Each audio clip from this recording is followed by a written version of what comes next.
Пришли мы в гости как-то раз к нашему любимому заказчику, а он и говорит: посмотрите станочек, у нас на нем инструмент вылетает при смене.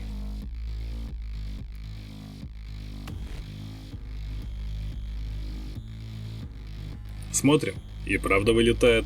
Начали копаться, и тут мы нашли с Владимиром Николаевичем несогласность трюки сменщика и шпинделя в положении смены. Непорядок.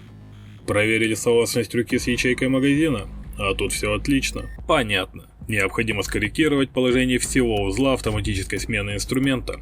Автоматическая смена инструмента, далее оси. Ослабляем винты крепления узла оси. Регулируем положение оси до тех пор, пока не получим согласность трюки смены инструмента и шпинделя. Вообще согласность правильнее ловить с помощью разрезной оправки, но нам и так можно. Готово. Затягиваем ослабленные болты, проверяем смену в автоматическом режиме. Все отлично, справились, можно идти пить кофе.